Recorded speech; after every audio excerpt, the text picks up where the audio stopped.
Hey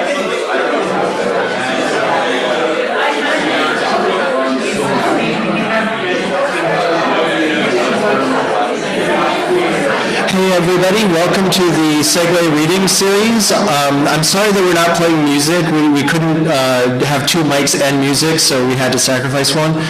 We're going to get started in 5 minutes, so thanks for being here, and welcome again. And we're going to hear from Saul Cabrini and Charles Bernstein.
Welcome to the Segue reading series at Artist Space. I am Lonely Christopher. I am co-hosting this season with James Sherry for Roof Books.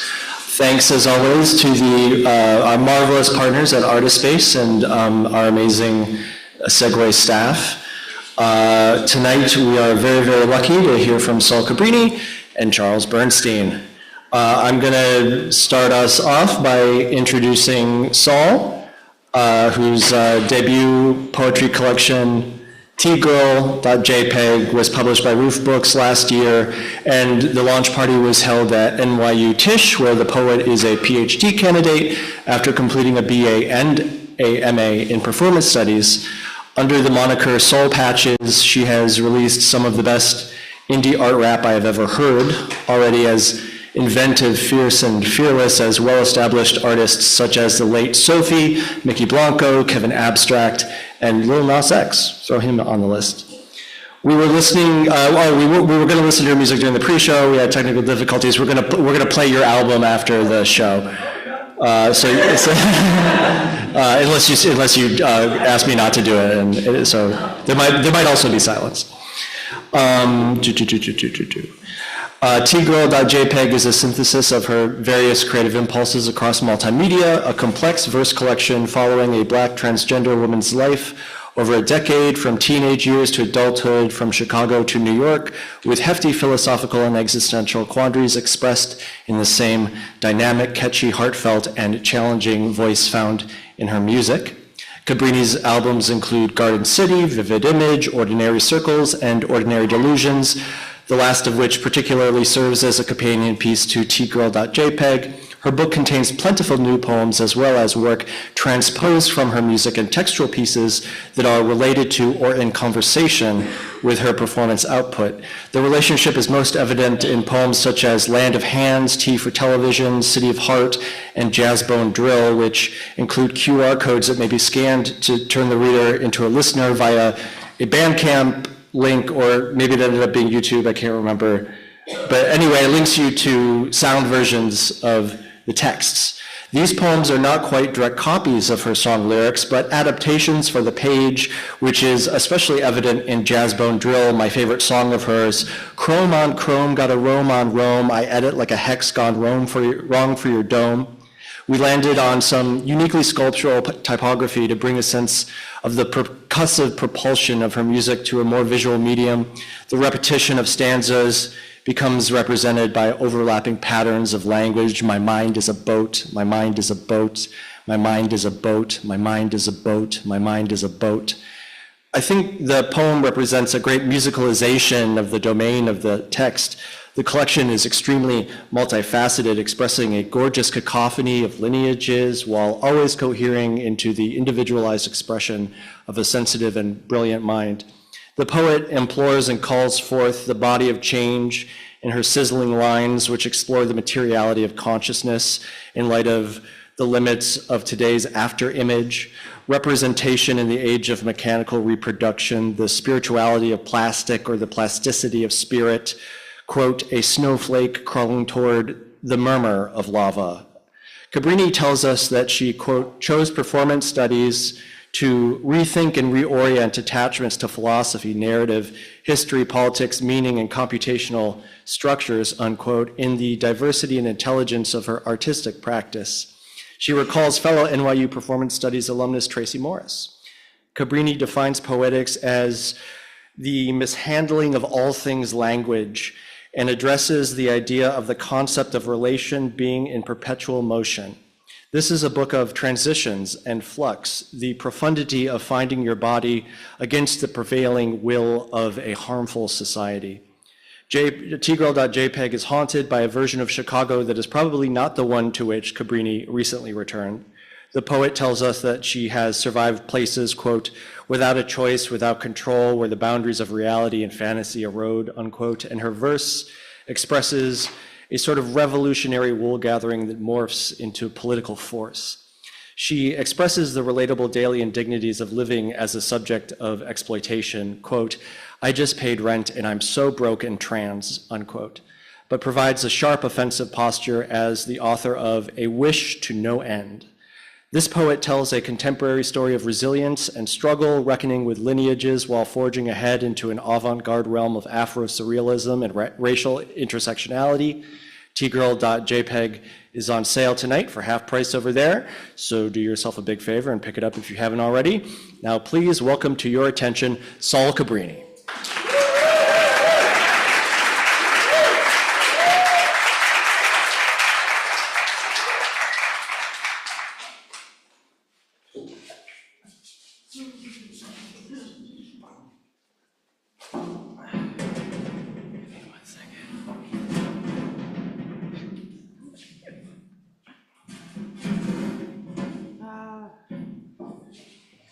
Thank you. All right. That's okay. Thank you so much, James.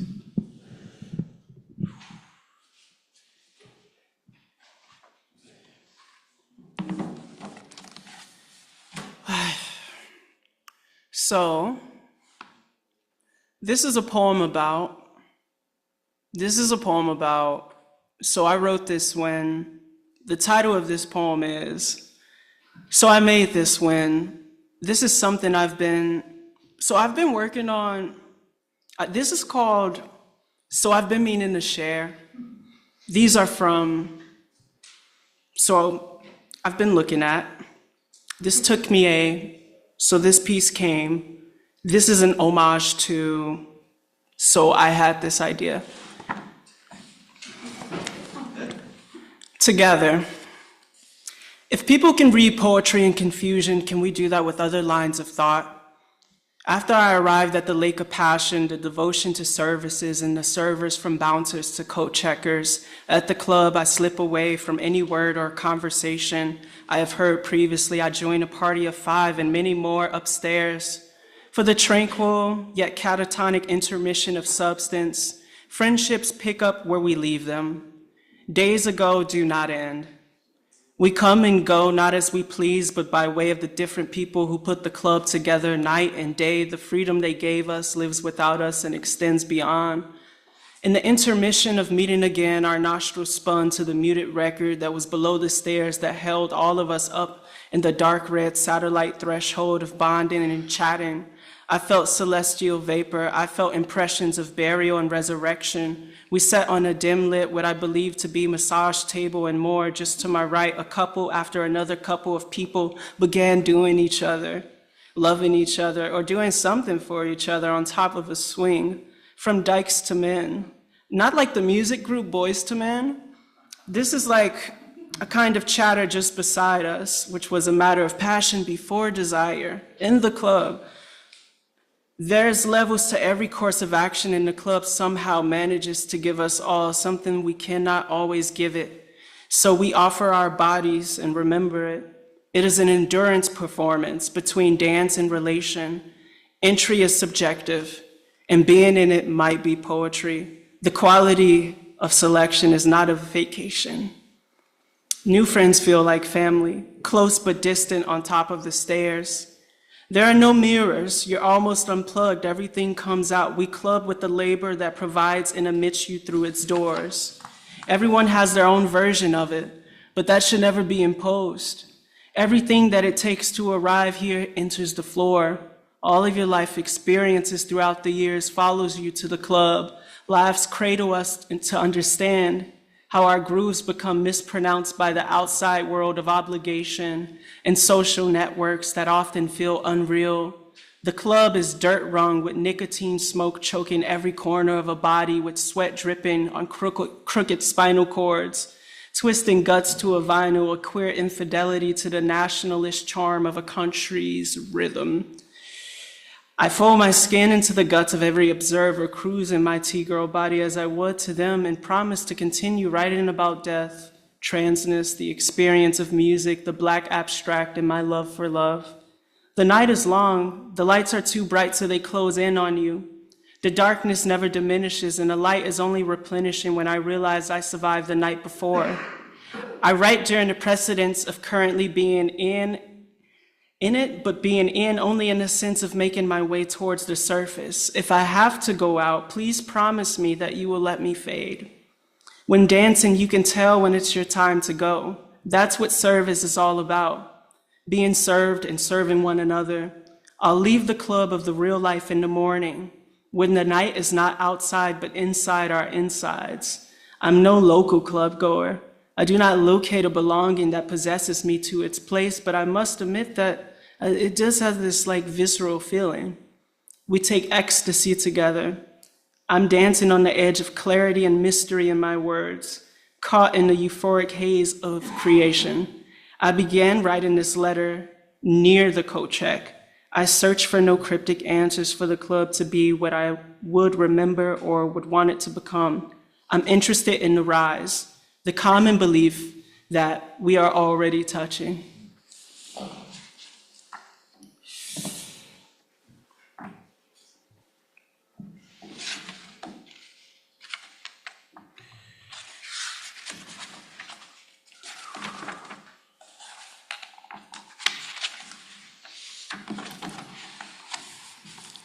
mundane burr rats.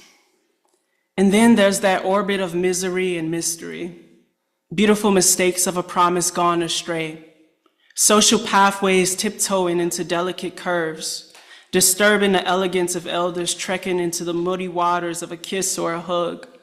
The mystique becomes a mistake that lacerates itself to a rhythm, wrapped up in the scattered domains of water without a cup to shape its bluff, all collapsed onto the levees. The mystique becomes musical, with old faces in the sea, not having a plea to promise the same path of reach. We feed the galactic doves of the young here.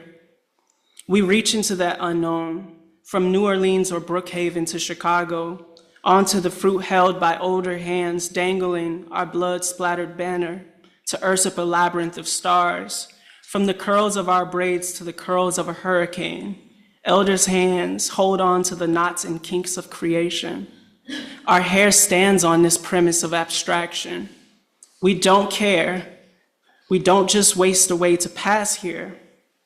With grandma's arms outstretched and braiding with a hymn on a yam for the grim reaping harvest just near the kitchen of Cabrini Green, even with breath gone faint, with water without one cup to shape the dark flux, we influx the redux, starve out what's lost, cook those fragments from dust, braid those bar rats to communion, summoning nothing out of nothing to know one thing.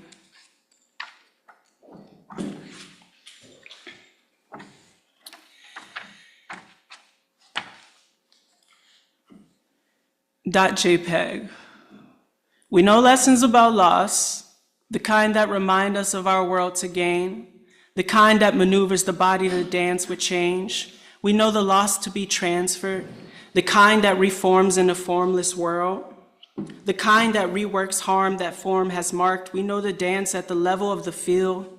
The tech is bio, the loss is hacking, away at the former, away at the purloined kiss. From the level to the flesh to the waters in the chest, we know about alteration, opening, of wound of life again, all these spiritual retrials for the gravel of rebirth, spaced in the chalice of a dialogue unlike any other word, the zone of politics and amorousness, strung by the cord of blood pumping commerce to the air of breaths we try to share. We know lessons about everyday transformation, the kind of trans-sublimation, unmaking the remaking. We don't outlast it, we don't surpass it, we don't transcend it, we don't reprimand it, we carry it together willingly, all over to the ground with each other.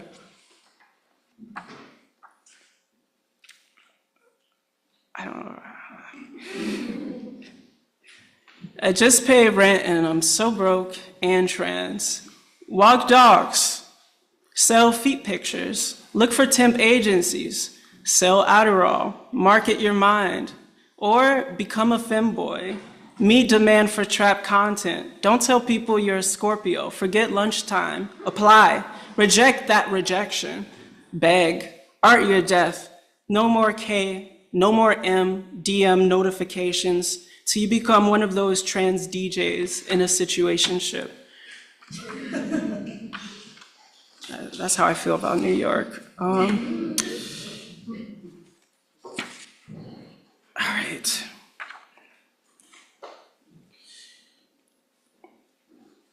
The carousel of borrowed time. I have a fleeting sense of world, a half glimpse of things fading, the faint smell of images lingering like dreams waiting to be obtained, unobtained, or detained. Fresh times, teenage encoded and reloaded, tripping acid near the highway in Lake Michigan.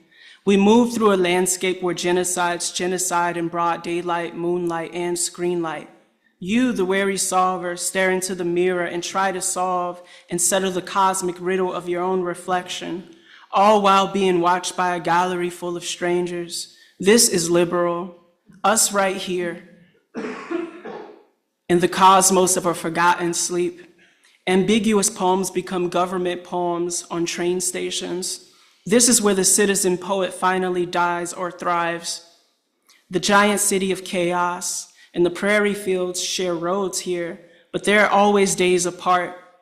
A crack in the Illinois air, if nothing at all. I cannot make you understand, between the dawn of night and the end of day for this all to be more clearer. Our world spins like a carousel of colors, sounds, and distant drones, but still my hand reaches out to touch the haze of your arm.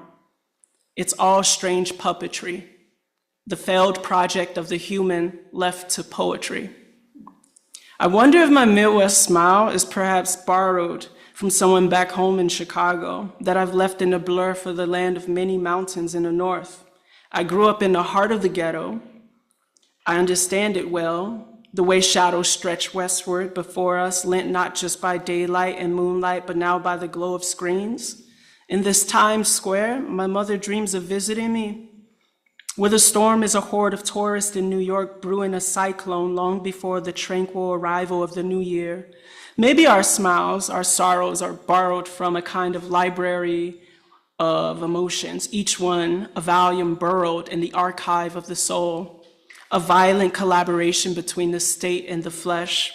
We traverse these dusky edges of consciousness till the symbiotic wheels of time fall off to such a janky interlude, always there. There's this space between breaths where the world is but a whisper or screen recording on my phone. The cold of the ocean and the Great Lakes are always there. The chill of the deep is a constant companion, a reminder of the fall into which one can sink and search for a shore to call their nightmare. I remember spending some time in Reykjavik and Kopavor during the wintertime. The sun would bow to the night before my sight could even take hold of its light. We woke up to the night and slept to the night. I remember feeling something similar once on a bus ride to Ohio. I was going to perform my music to a column of strangers. Once in Berlin, a man yelled in German slurs directed at a woman for wearing a hijab on a train and then moved on to yell at me. His face became so pink and red, I couldn't understand him.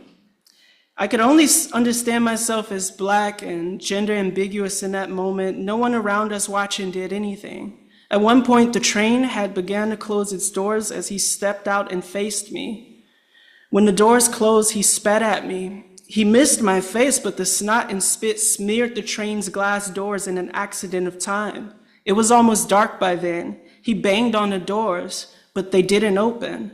I yelled something back I've since forgotten. So far away from home, where return is never the same.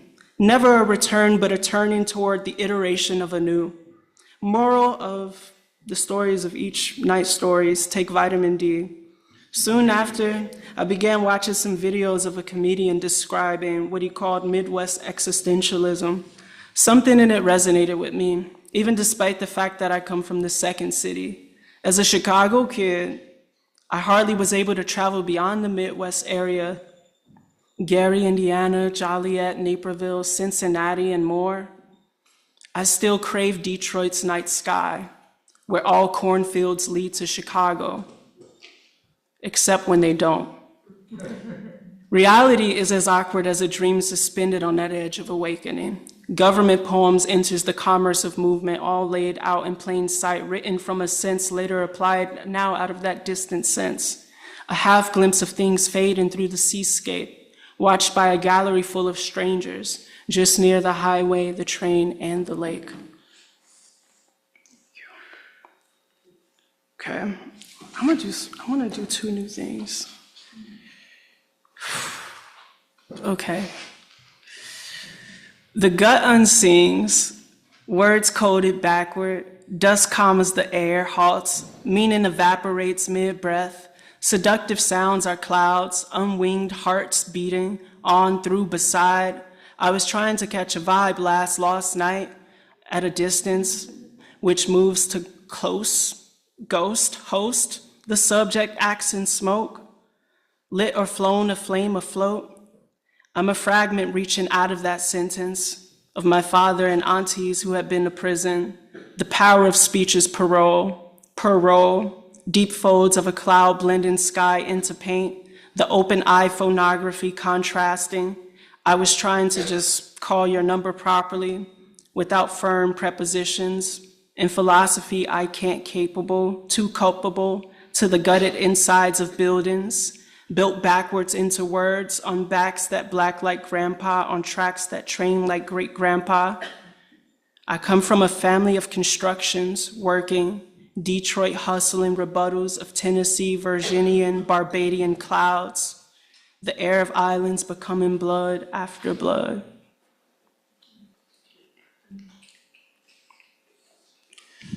Okay. How can this be, world? To the formless formation of rubble, the timeless, timely ash leaning its weight against oxygen's goodbye. Call it architecture's divorce, the chapel split from its prayers, each breathless psalm a dialogue, the tongue of collapse never rests. How can this be, world? To the language of heart failure, where arteries conjugate verbs like rupture and clog. Pulse is a stutter in the sentence of the flesh. Diastole delays its comma, while systole forgets where to place the period. How can this be, world? To the cardiac love that loses other after other, each disappearance a syllable torn from the book of ears. Touch flickers a bad bulb, you call it morning, it calls you nothing. What alphabet can outlast erosion? How can this be, world? To the sky and its cell phones that never dial some of those below the sun back into waking. What did the sky miss while it scrolled? Do clouds archive or delete propaganda? Sunrise burns, but it never backspaces. How can this be, world? To the canvas of an annual annihilation, where the seasons paint in subtraction, the fall subtracts color, winter subtracts motion, spring a cruel revision of what has already fled us, summer the lie that warmth has already returned. How can this be, world? To the death required for a world power to be a world power, where crowns are suited in coffins first, the blueprint for empire is cross-eyed in wounds of those who never signed up for the draft, a pouring rainfall, call it blood currency, and watch who spends it. How can this be, world? On earth that is spinning and spilling all of you, to the demolition of memory on the premise of no longer many, names split into fractions, fractile names rebranded as static, what was once them, now nobody at all, archived, unarchived, the ledger is never zeroed, just decimalized. How can this be, world? To all that life that is vivid, so vivid that it forecasts its own slaughter, foresight and obscenity, the clairvoyance of seeing your name, already inscribed on the teeth of tomorrow, a perpetual immemorial immersion, the rhythm of the body's repetitions, brutal and reprised, a laugh that breaks into excursion, a chuckle, echoing through the spine's corridors like a loose bottle rolling beneath a ship's deck. How can this be, world? To the pile of laughter that can no longer digest the passage of air it once fed to the hearts of its leftovers. Ribs are tired of being string instruments. Laughter is an aftertaste, micro intervals to the grit of something caught between the teeth that plays the harmony of life out of its tombs. How can this be, world? To the familiar depth of peculiar intimate breath, spurting out more language, which denies mouth to speak to the ear, year after year, until breath is not a greeting but an exhale of refusal. Air too can be made into protest. Listen close. The lungs hold more revolutions than the lungs should. How can this be, world?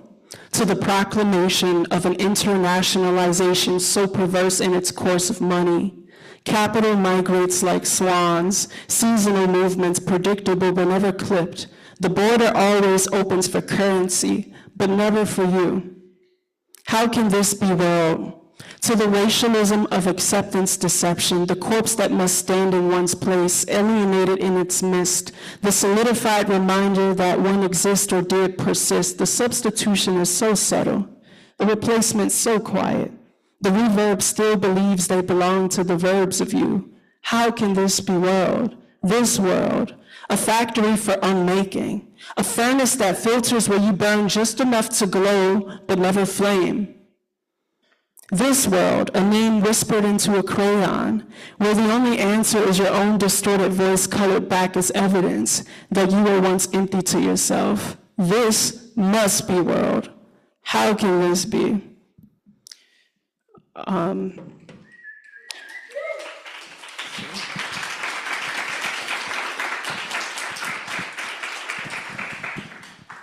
I'm gonna invite a very special person up here, Isaac Silber. We collaborate quite often, and we made these 2 tunes like 5 days ago, and we were reading like Bob Dylan's poetry book. Was it? Yeah, was it Bob Dylan? Yeah. So we were reading that, and then I was like, let's do this, and let's include Tupac Shakur. Let's try something. So I'll move this. This is fine. I don't know. Could you help me? Thank you. Thank you, Lonely. Thank you. Don't leave me lonely.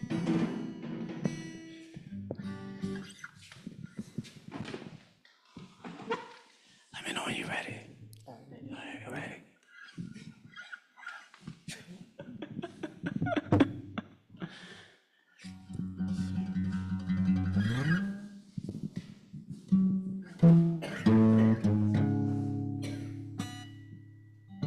I'm just gonna retune for a second. It's Take your a time. little hard for acoustic guitars.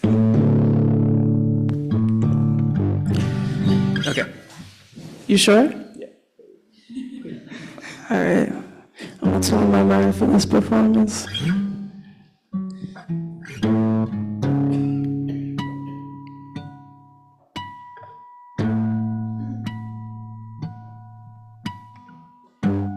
This ain't me, this Tupac. I'm like, a place to spend my quiet nights, time to unwind, so much pressure in this life of mine. I cry at times, I once contemplated suicide and would have tried, but when I held that 9, all I could see was my mother's eyes. No one knows my struggle, they only see the trouble, not knowing it's hard to carry on when no one loves you. Picture me inside the misery of poverty. No man alive has ever witnessed struggles I've survived. Praying hard for better days, promise to hold on. Me and my dogs ain't have a choice but to roll on. We finally found a spot to kick it, where we can drink liquor and no one bickers over trick shit. A spot where we can be at peace. And even though we G's, we still visualize places that we can roll in peace. And in my mind's eye, I see this place, the play is going fast. I got a spot for us all, so we can ball at the expansion.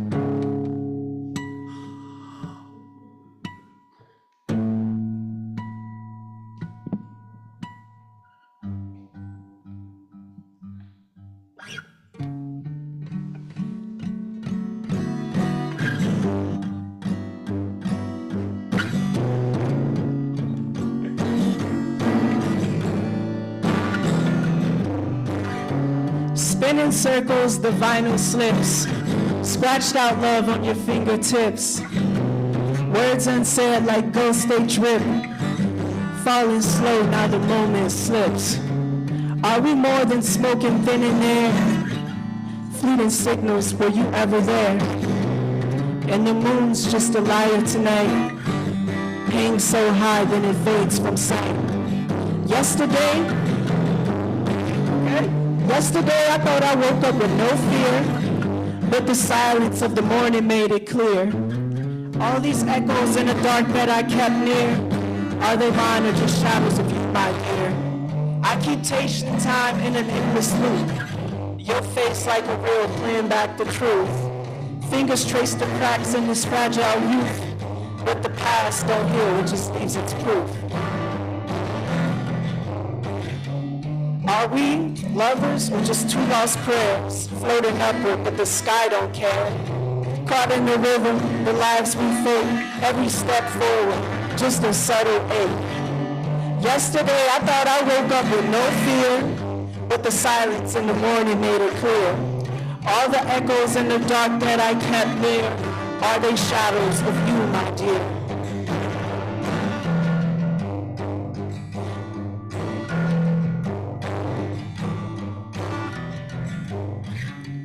The needle drops and I start to spin.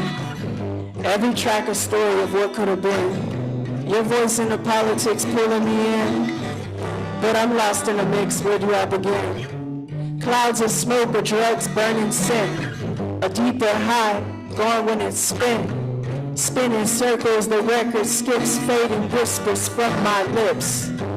The moon never brought you near, hangs so high then it disappears. Yesterday I thought I woke up with no fear, but the silence in the morning made it clear. All these echoes in the dark that I kept near, are they mine or just shadows of you, my dear? Are they mine or just shadows of you, my dear? I used to spend my quiet nights, time to unwind, so much pressure in this life of mine. I cried times I once contemplated. I once contemplated.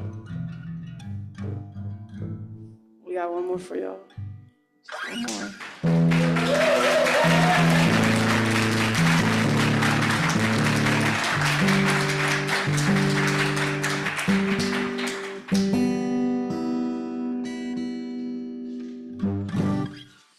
Traveling on the subway with an acoustic guitar in the winter. Sorry, it's going a little out of tune. Don't worry. We don't have to be machines all the time. Okay.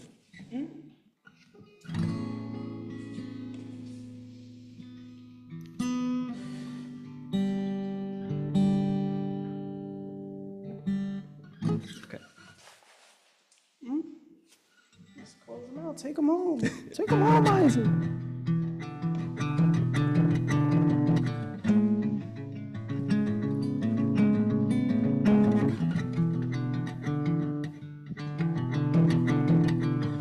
I flow off kilter, my thoughts live on loss of feeling that you thought I was feeling. Under this weather, the sleek oblique feathers, my nation ain't sheltered, my ghetto needs water in these waters, not hipsters with seltzers. My wrist like a kiss with a list, I touch just the gist, fresh like a fish, dying on the beach, swimming in the air of reach. I heard the seasons were hella decent.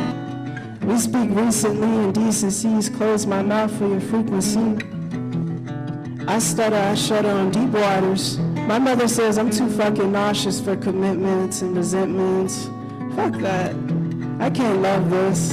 I need an accomplice, but I feel for the nonsense. I wake up on my limits, on minutes, my image on Pinterest. I decide and flow the illness, self-proclaimed realness, hoping you can feel this. Sideway high with the mild way I fly.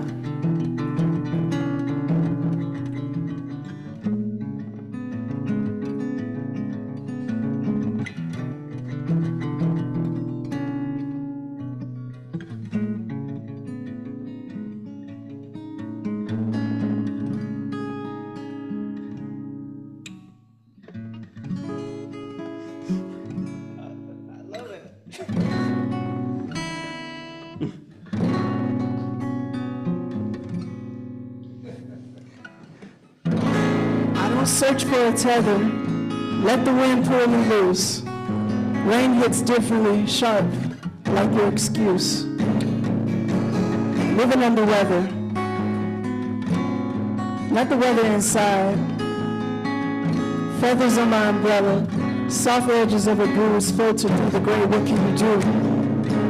When freedom's just a mirror that hit the floor and every piece is just a promise but not a metaphor. Are we lovers or just two lost players? Floating upward in a ruckus, when it's hopeless, take focus. What's free can't hold you. What's cage disappears. Thought I could feel it. Thought I could feel it coming near. Now I'm tripping on my fears. Thought I could be whatever steers. Away from all things we share. Away from all things we bear. And the rain, it don't cleanse, it just leaves streaks. Tracing all the lines, we're too scared to speak. The feathers bend but never break or ascend, circling the question, where does it end? Where does it end? They say the soil we stand on, then call it tax. We paper bodies with ink on our backs.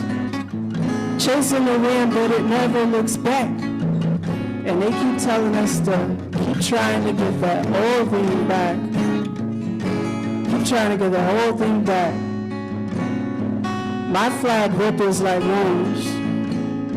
split by hands unseen, a labyrinth of myths in a color scheme.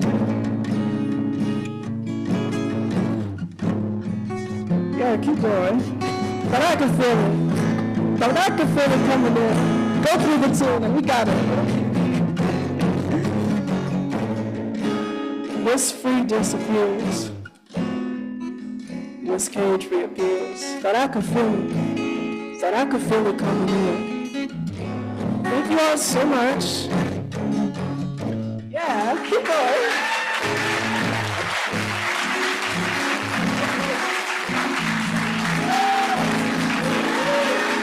Give it up for Isaac.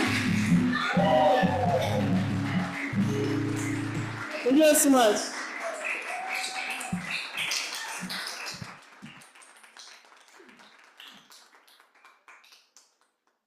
That was Saul Cabrini with Isaac Silber. Let's hear it once again. We're going to take a real tight five, and we'll be back with Charles Bernstein.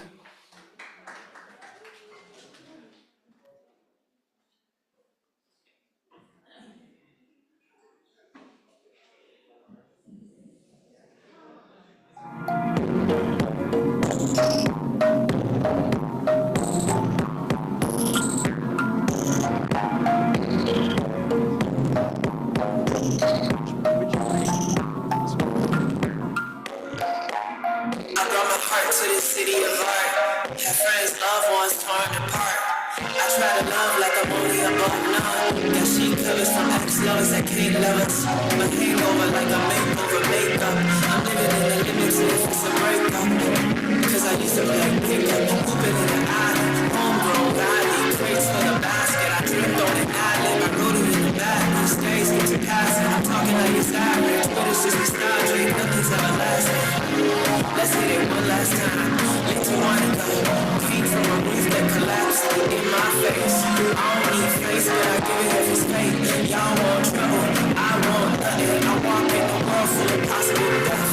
But I'm stressed, get my vest, strap my neck, hickey on my flesh. But once get you out of the works, you know how it works. The everyday phenomenon that made sick Rick tell stories about the gone kids.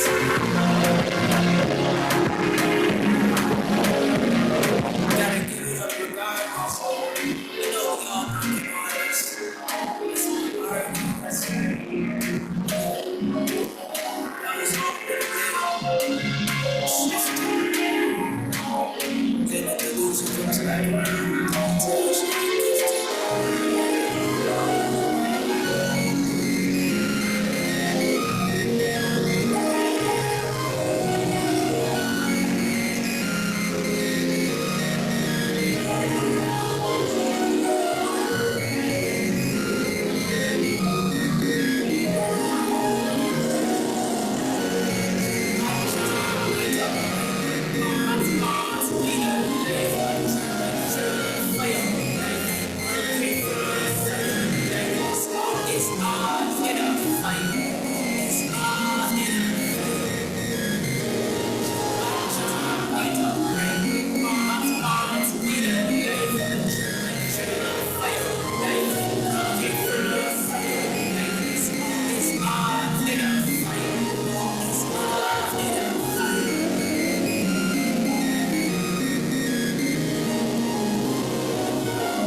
chrome, gotta roam on roam. I let it like a hex gone wrong for your dome. An ex gone ghost, I flex on both. I'm always on the low, my mind is a boat. Chrome on chrome, gotta roam on roam. I let it like a hex gone wrong for your dome. An ex gone ghost, I flex on both. I'm always on the low, my mind is a boat. Niggas wanna choke, I just wanna go. Niggas wanna go.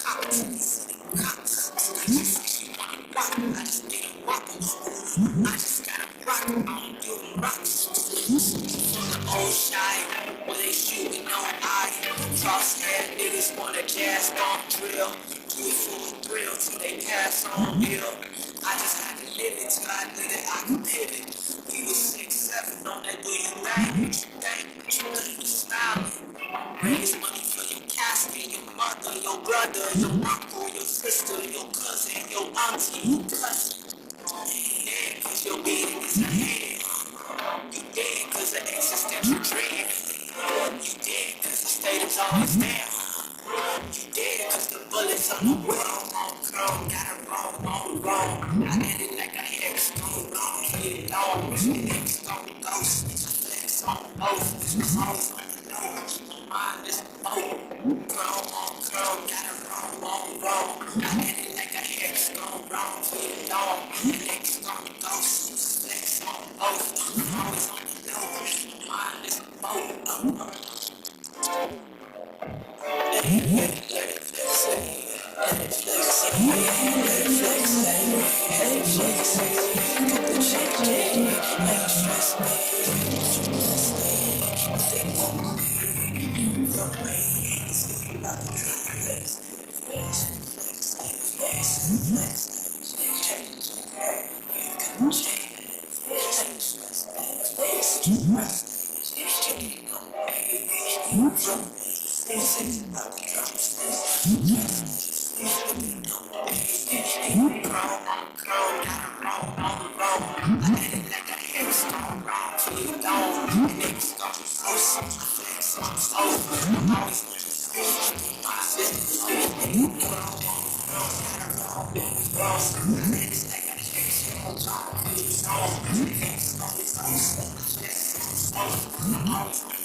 Welcome back to the Segue reading series.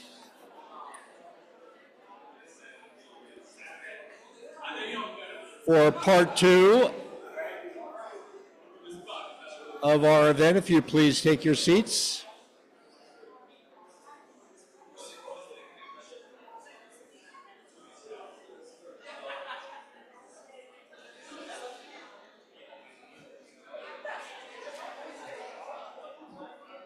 Thank you.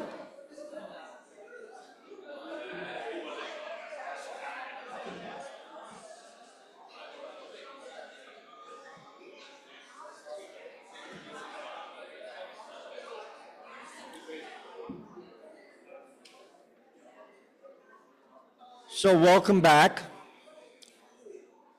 My name is James Sherry. In 1978, Ted Greenwald and Charles Bernstein started a poetry series at the Ear Inn on Spring Street.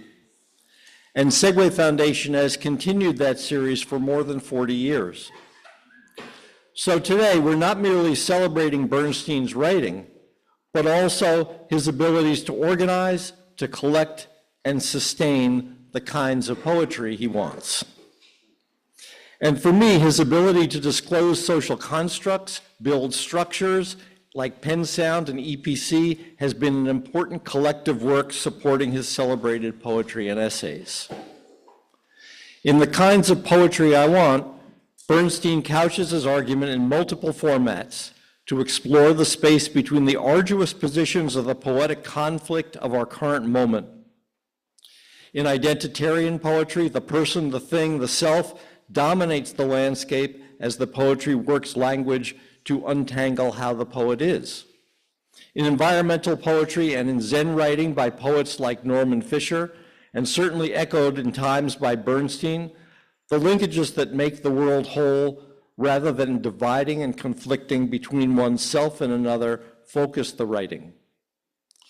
In The Kinds of Poetry, however, Bernstein shows by using different styles, genres, and formats how perspective determines whether the self, as in I Want, the straw man taxonomy of kinds of poetry, taxonomy meaning how you organize your kinds, or the connections between self, group, and our cultural surroundings that link the separate identity of the individual person and poem, leading the reader to several conclusive ways of reading and desiring poetry. Bernstein has always revealed his perspective through multiples and plurals. Even in his early work, Controlling Interest, that Roof published in 1979, control is divided among multiple interests, showing the oligarchy of our current moment was in the air even then, as all power is divided among small groups. And in his collaboration published by Roof with Ted Greenwald, called The Course, which title I assume was Ted's singular jibe at Bernstein's substantial influence on academic discourse around poetry, the poets take each other's part in a way that the one's language becomes the other's in and indistinguishable as the product of one poet. But I think today, while we'll hear him read from his books, Bernstein will regale us with some unpublished new poetry, which is, after all, what we have been presenting since the series began. And so without further botheration, please give a warm welcome to Charles Bernstein.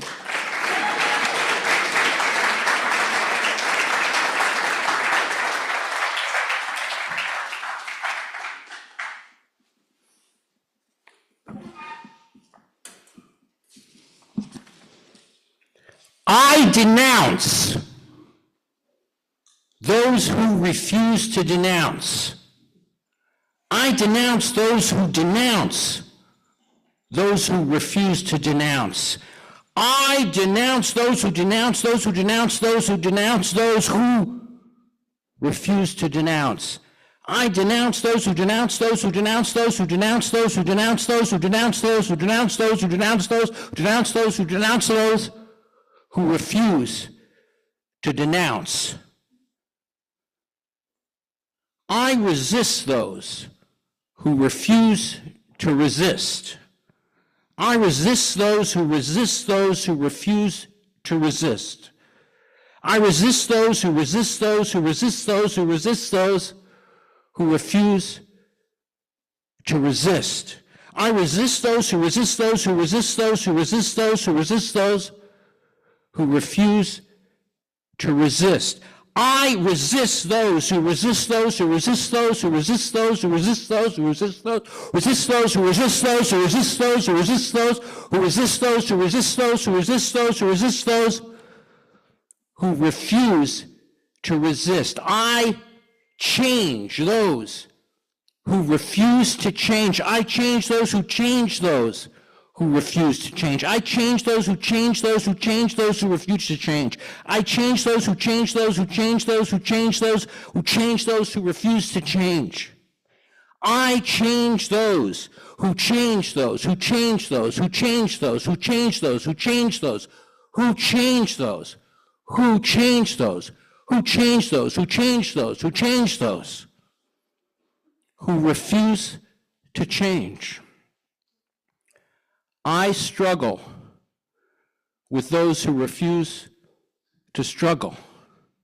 I struggle with those who struggle with those who refuse to struggle. I struggle with those who struggle with those who struggle with those who refuse to struggle.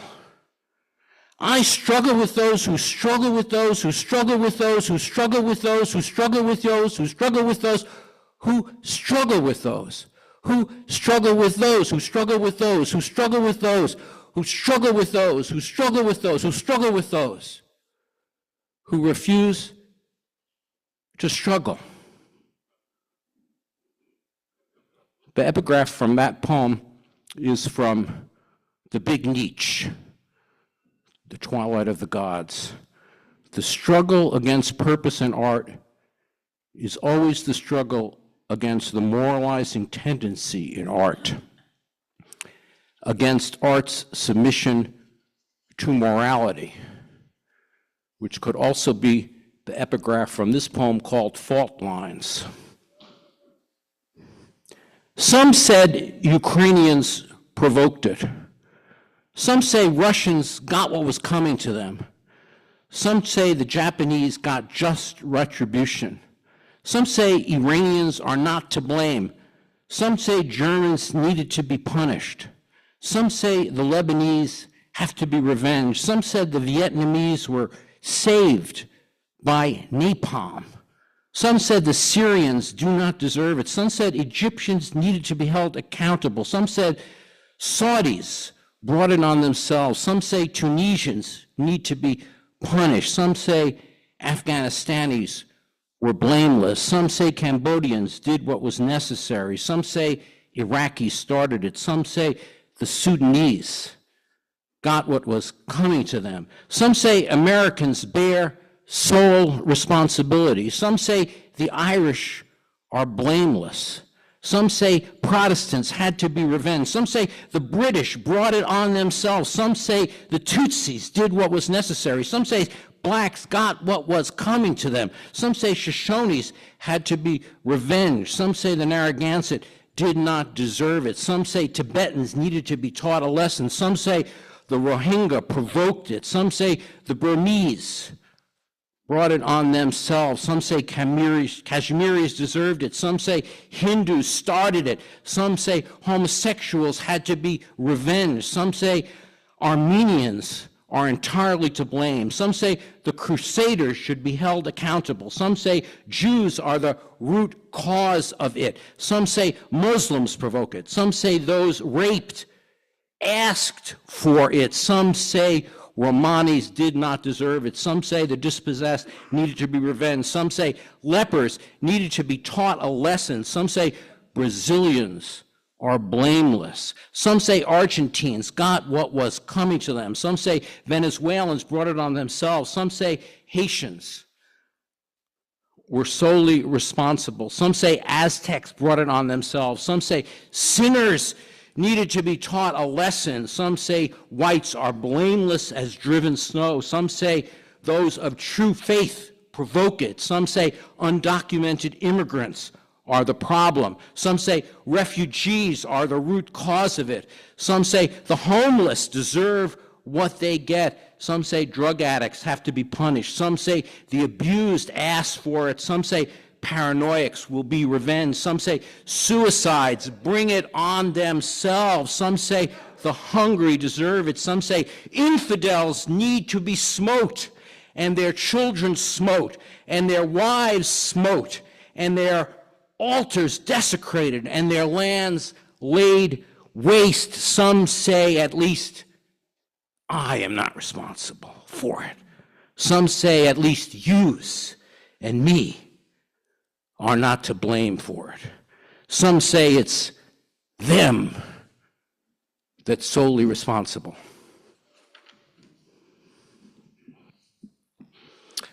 This is from the kinds of poetry I want. Essays, thanks, and comedies. One of the two poems I'm going to read from that book, which is mostly essays. It's called From Up Against Storytelling. I told my wife, I don't want any more stories. Tell me what you need. I told my husband, I don't want any more stories. Tell me what you think. I told my mother, I don't want any more of your stories. Just tell me what you want. I told my father, I don't want any more of your stories. Just tell me where I went wrong. I told my rabbi, I don't want any more of your goddamn stories. Just tell me how to get out of here. I told my friend, I don't want any more stories. Just tell me what's going on. I told my professor, I don't want any more of your stories. Just tell me you'll stop. I told my president, I don't want any more of your stories. Just get your foot off my face. James mentioned, and thank you so much for that introduction, Controlling Interest, 1979, one of the first two books that Ruth published along with Hannah Wiener's little book, Indians, when he moved from the magazine to the book series. So I'd want to read something from that, the 45, 46 years ago. And this one's called The Blue Divide. An almost entire eerie silence floats above and between the fixtures that separate me from the doorstop. Slight rattle rolling scratches the space just behind me, which is helpful, if not necessary, to cast the reflections and echoes in just the way I'm accustomed. A table and window frame sit ahead to the side of the walls and corners, slat wood flooring, shelves, the tar black driveway, and terraced approach roads. A person waits in a boat about an hour away, floating in totally occasional manner, stripped of its wood, unparalleled in respect to its riveting and displaced glare, and sized by its dimensions. I feel the slight pang of an earlier sensation, which rapidly switches in succession to images harder to identify at first, postcard-sized shapes, rolling vertices. The sounds are pervasive, and only from time to time increase in loudness, which looks almost as if it were a tear or rip in the otherwise unbroken intensity. Bits of fabric, plaid, striped, glyphic, hang from fan gliders about 20 feet above and to the side. Arced formations of smoke languidly drift this way and that. Several hours pass, the mood indiscernibly shifting to less substantive pleasures, the hallway rotating airily in the tempo of unforeseen reverberations. A small coterie remains behind to see the ship depart smoothly, counting their change with an alternating frenzy and tedium. You ask for the lighter but remain seated, seem to recollect what you refused to say, purse your lips, and with a forlorn look lapse back into thought, then begin to make suggestions for lunch. A fly makes its path spiraling over the campsite, arching toward the partially lit skylight and barraging full throttle into the screen. Men in blue suits and brown hats hurry over to the table and unpack their cases, gesticulating animatedly with their feet and hands. A tall, thin boy with gray, callow eyes stares across the walk with forced attention, rubbing his legs and scratching his head, finally sinking into a dull, dejected slump, which nonetheless gives the impression of greater ease. Barrels of fruit, uncovered and aging, fill the area with distracting odor, the inevitable subject of recurring fantasies of civic improvement. Tendrils, assimilated into the background glare, announce with glum resignation, far better for those with lighter hearts, imminent departure. Blocked, buoyed, incessant, I take for the elevator, dash quickly to the folded bedclothing, you angling loosely toward the courtyard, suffused with contentiousness. After a long walk, we return to an almost identical place. The mat on one side, the hobby horse on the other, paralyzed by the smoke, dazed by the duplicity. An earnest but elderly gentleman hobbles somewhere along the periphery, stooping, circling, tumbling, gliding, while making his way to an adjacent watering hole. Not so nimble or quick-witted, the pool attendants make a final resolution to shore up their energies and make a clean break of it. By now, the helicopter is annoyingly late, and a considerable queue is backed up to the presenting section, obtrusively disrupting the ordinary course of commerce. I get on the megaphone and make these several points, but the indifference turning to scorn of the onlookers is too uncomfortable, and I turn to a medley of disconnected hits.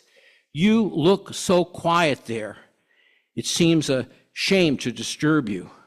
Eyes lolling about to their own tune of distraction. The icy slope curves beyond reach, careless of index and anticipation. And the second shorter is called Live Acts. Impossible outside, you want always the other.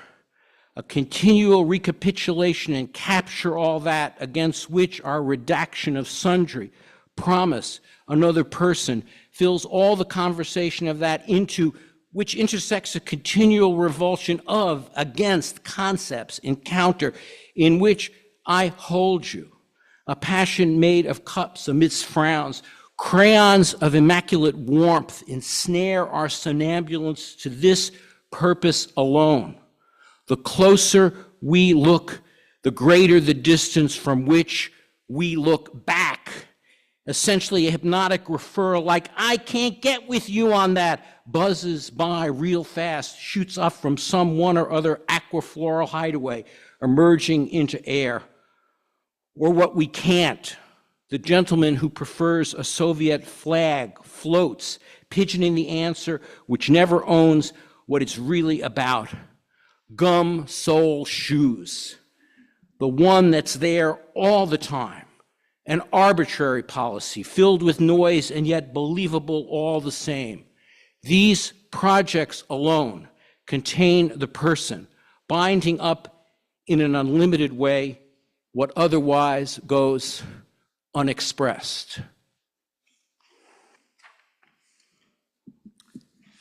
And jumping back closer to the present, here's a short bit from my collaboration with Ted Greenwald that James mentioned, The Course, published by Ruth.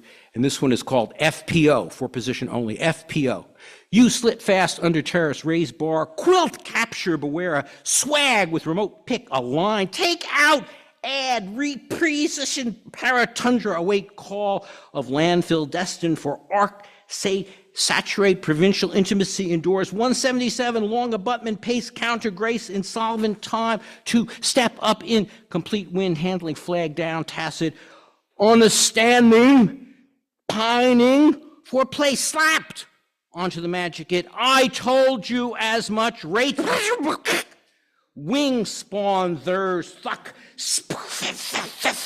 adjudicated, 178, landmine, crow, the other, seen to be felt, cherished, skinny former legs, torrents as genie bombastic iridescence, irritants, splat, accrue, anoints, parlor valence.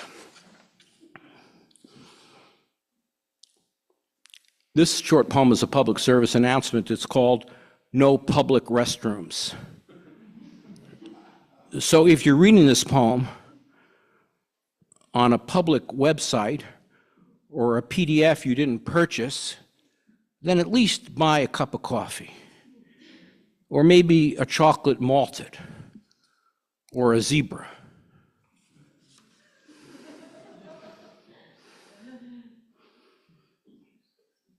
Being and nothingness.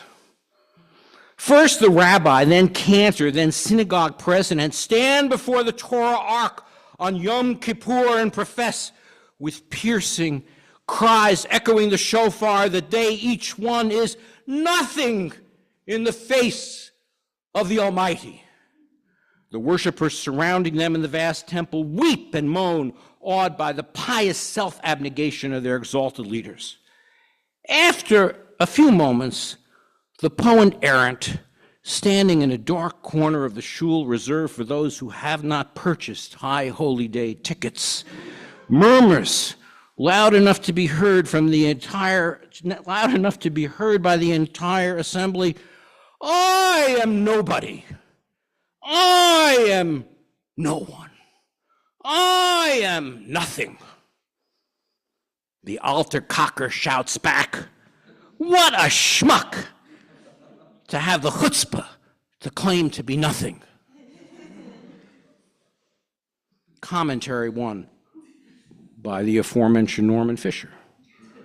The poet errant faced the congregation and defiantly proclaimed, "I am somebody, I am." The altar cocker replied, sotto voce, "What chutzpah for this nobody to say they're somebody." Second commentary from Paul Celan's Psalm, translated by Pierre Joris. "Praise be thou, no one. For your sake we want to flower toward you, a nothing. We were, we are, we will remain flowering. The nothing, the no one's rose." This poem is called Daddy. Daddy, why did you encourage me? Daddy, why did you tell me not to be scared? Daddy, why did you stay up with me? Daddy, why did you say my mistakes weren't my fault? Daddy, why did you listen to me? Daddy, why were you so glad when I sang? Daddy, why did you take care of me? Daddy, why did you talk to me? Daddy, why did you buy the clothes I wanted? Daddy, why did you sing to me? Daddy, why did you read picture books with me? Daddy, why did you go over my homework? Daddy, why did you help me figure things out? Daddy, why did you play with me? Daddy, why did you ask my opinion? Daddy, why were you so happy to see me? Daddy, why did you get mad sometimes? Daddy, why were you so worried? Daddy, why did you cry? Daddy, why did you want me to think for myself? Daddy, why did you love me?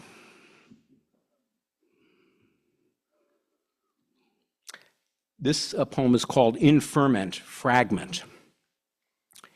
Deep in life, nearing end, fog ahead, clear visible, I found myself on a straight path, could find no way to bend. Great fear in me arose, I shake and shook that it had come to this, charm and nurture outgrasped. Pulled as in a vortex, o'er the top, uprooted, alone, contained, I stumbled upon a man, tumbled down by gravestones. In the dark woods, he hailed me, "Poet," and took me by hand, rising with great unsteadiness. Then taking swig from flask, Poe, for this was he or some shadow of a man once lived as Poe, guided me from the straightaway to a tavern by the bridge, down a winding stair 3 levels underground.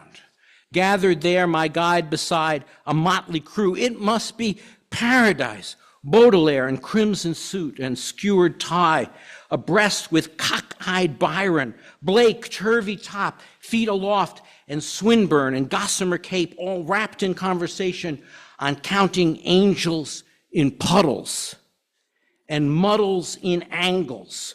Poe sat down, me hard by, Dickinson, Hale, ethereal, enthralling Ducasse. Our account of imagined life as real, wrapped we heard as otters hear the flowing waters swift by a dam, such raptures as never dreamed. By Whitman Whitebeard flowing up, who spoke of demonic vistas, and by the door Douglas, looking toward that dam, luminous book in hand. That was for us in that crypt of immorals, our only light. And further down we went to the den of thinking free, and touched my hand on Cavalcanti's hem as Dante, refacing that lie that seemed the truth, lamented, laughing, weeping, that what he believed as the one way was but a path to nowhere. And in that grace fond company found he of damned, not damning, paths crisscrossing in infinite patterns, like the beauty of a rhyme that abhors order in quest for charm.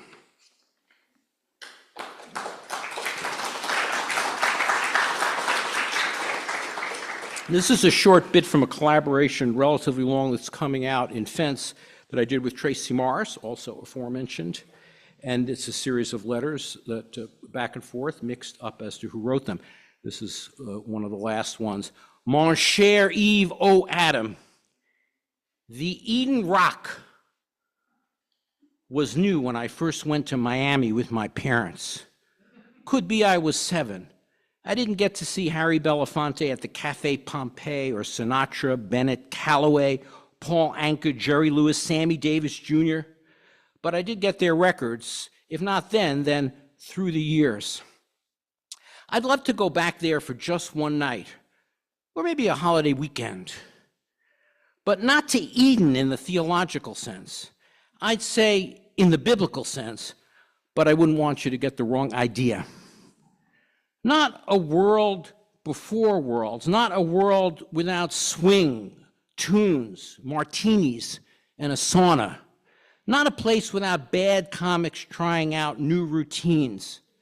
My Eden has diving boards over turquoise pools overlooking the ocean, a place where you can wear sunglasses 24/7. History's hard. We share the same earth but different realities.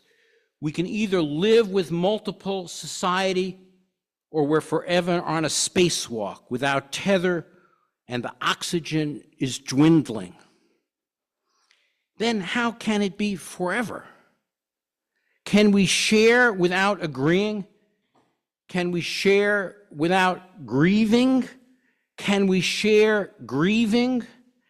I feel so much anger that it seems like disappointment, and maybe raging against the day of day, as I feel so much anger, and then it seems like a disappointment, and then maybe raging against the end of day, as if there will be no more. I am most in tune with others when I am out of tune with myself, though maybe I choose to be out of tune with others so as to stay in tune with myself. You know, I'm not kidding even when I am.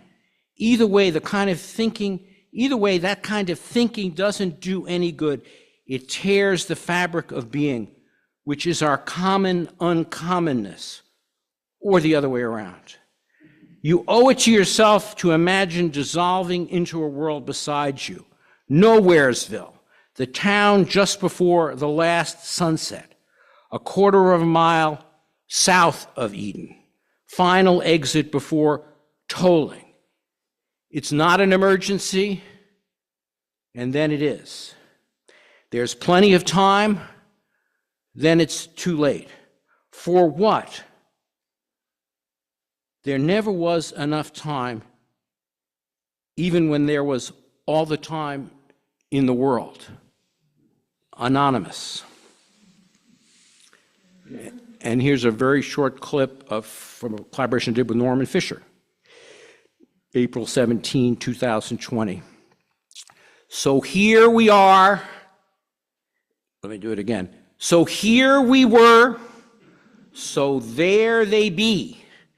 The days skin out endlessly, so much to feel, so little to say, but breaks your heart every day.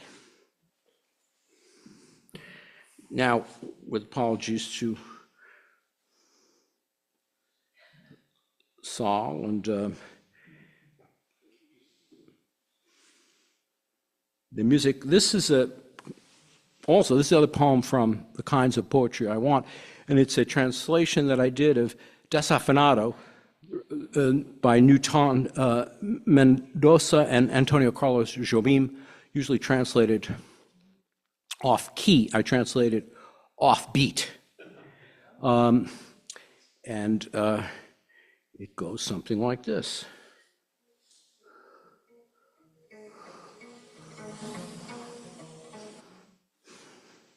Well, so much for...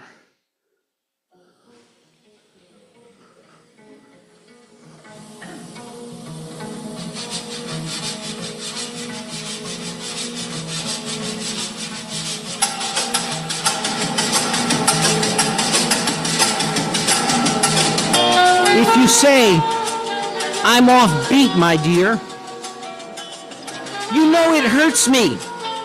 Ain't that clear? Only the privileged have ears like yours. All I've got's what's given by my dear Lord. If you insist my behavior is unsuitable, classifying my compositions unmusical, my argument may be untenable, is that it's bossa nova that is the most natural. What you don't know, what you refuse to sense, is that my offbeats come straight from the heart. I photographed you with my Rolleiflex. What I see is that you don't love my art. Don't talk about my love. It's far more than you are capable of. You and your music, forget the key. That sounds inside me. Beat off key. Deep and quietly, inside of me. The beats off key to hit the heart. But you don't see.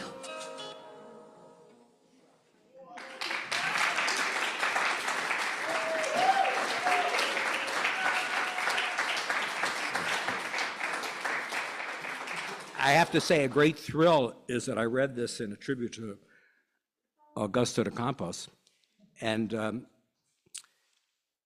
Caetano Veloso was part of that, and he said he really liked this translation, and he does, of course, beautiful versions of it himself. So this poem goes out to Andy and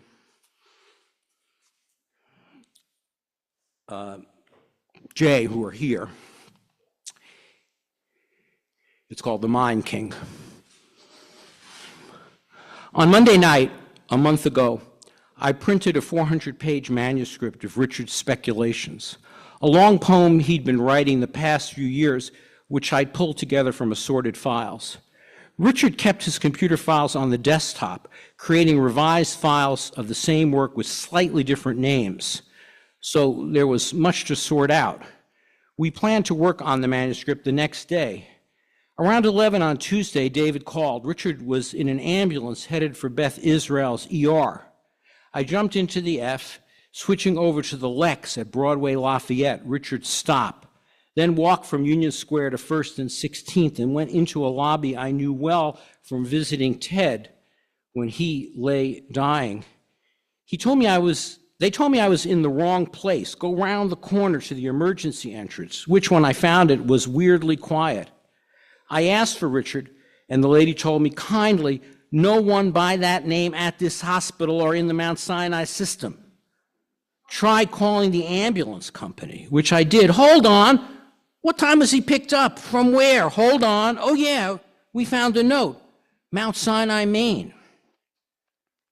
I headed out with Ted's voice in my ear, reminding me that Beth Israel had been founded by Lower East Side Jews in the late 19th century. Poor folks like Ted's and my, and maybe Richard's father too. Migrants shunned by all the other hospitals. Dazed, I walked into the street, past where Henry shot the opening of Emma's Dilemma in 1997, just across from her high school. part of a film that included Emma's long interview with Richard and also one with his old friend Ken. I headed uptown, back on the Lex to 96, walked to 5th and north to the Mount Sinai Hospital, founded in the mid-19th century as the Jews' Hospital, the same place my father and Susan's had died. I walked into the grand new lobby, which felt like an airport. Pavilion, they call it.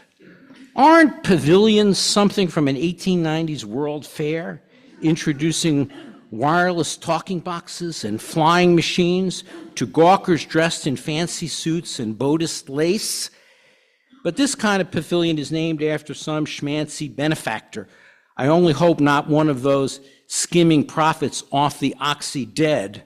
But anyway, I was alone in the lobby except for the guards and the kind attendant. I asked for Richard and she said, "Not here." But let me look. Yes, he's in the system at Mount Sinai West. Let me call them first to be sure, and confirmed, hailed a cab. Did you know you can still hail a cab? And texted David so he'd end up at the right place. Mount Sinai West used to be Roosevelt. Both Felix and Emma were born there, and I grew up a few blocks uptown. I saw Richard almost immediately when I got into the ER. He was flat out and hooked up, and we couldn't get much of a status report. His pacemaker made an MRI impossible, and he reacted badly to the contrast media for an accurate CAT scan. Soon enough, Richard was transferred to the ICU, and he stayed in the same room on the 8th floor for the rest of his time at Mount Sinai West, unconscious or nearly so, connected to a respirator and surrounded by digital displays of his vital signs. Richard couldn't speak, but maybe could hear. The handful of us at his side, over the nearly 4 weeks he was in that room, sometimes thought he knew us, or that his eyes tracked our eyes, or that he squeezed a hand. But it's hard to know, or know whether he knew where he was, or what was happening to him. So we talked and played music and tried to be good company, as much as you can be good company when mostly you just feel the dread of a man lying unconscious, or something that feels like unconscious, first medically induced by tranquilizing drugs, but then even after the narcotics stopped. And all those tubes sticking into flesh, patient etherized on table, body anyway, because who knows where the mind is. In the last few years, I'd come by Richard's loft to take him out for lunch, wheeling him somewhere not too far. The first time we went to a close place, but Richard said the food was awful, and it was. But isn't it fun just to be out? You don't go out much. Not if the food's this bad. Finally, we settled on Bolados. After 3 weeks in the ICU, Richard's instructions were followed. Saturday at 9 was set for the unplugging.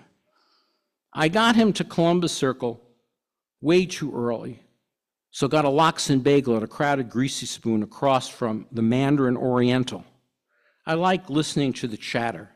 It was bitter cold walking to 10th. I got to Richard's room about 8:30, and soon enough the doctors were telling David and me what to expect. I sat with Richard till a bit before 2. His head was thrown back and his mouth wide open, gasping or grasping for air.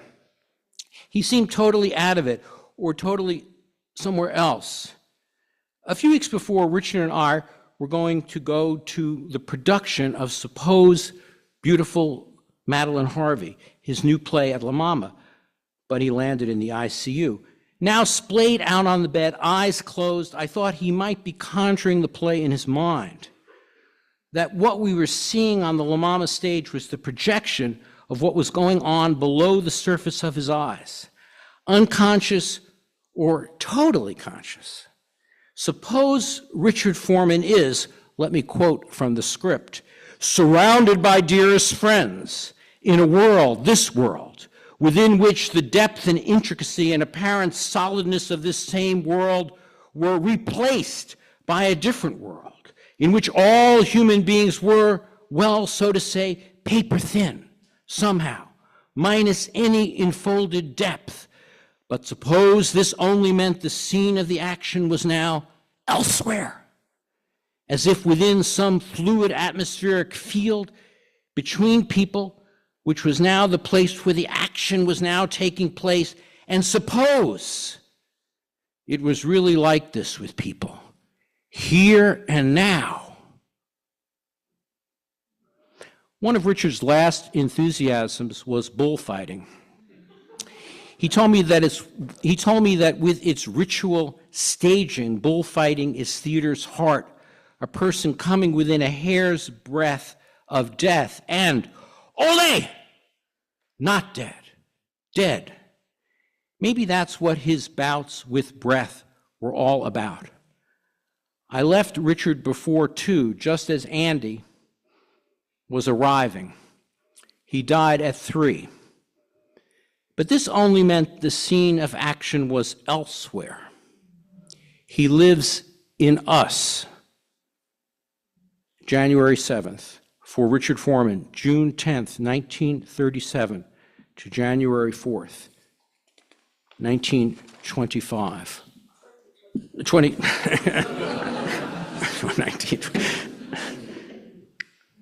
January 4th, 2025, exactly 1 week ago at almost this moment.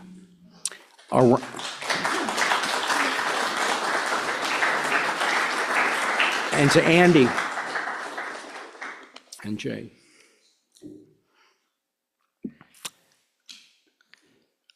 And David. Around, very short poem, beginning with a line by Julia Fedorchuk, and of course, today, thinking of the catastrophic events in LA.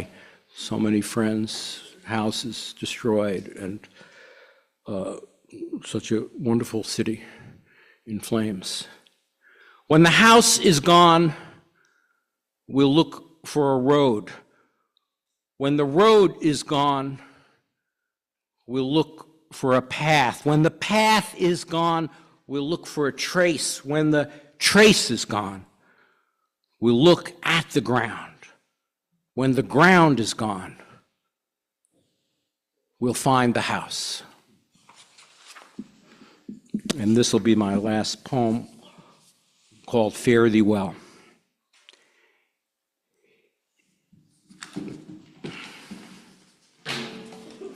I don't know what that is, but it's all right.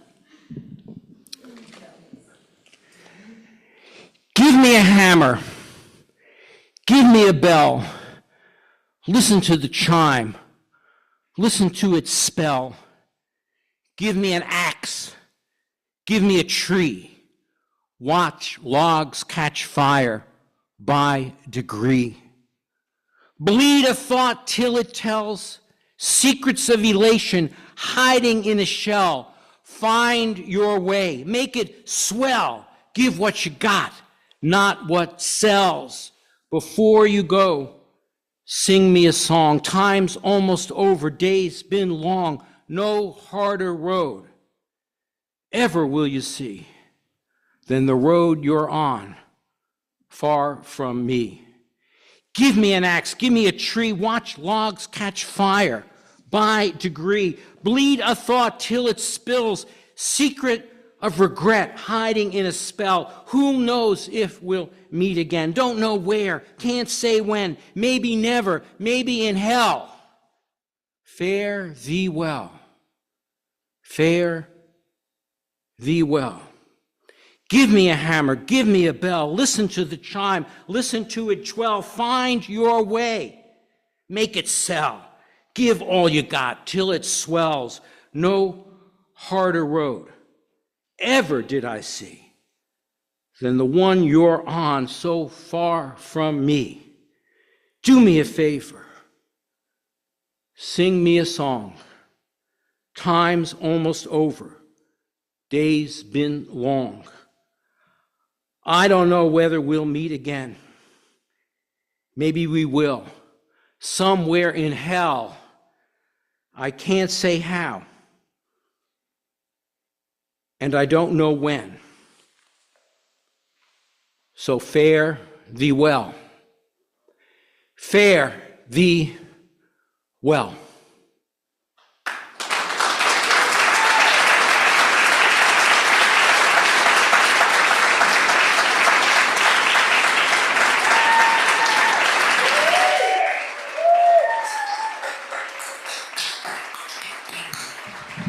Thank you to Saul Cabrini and Charles Bernstein and Isaac.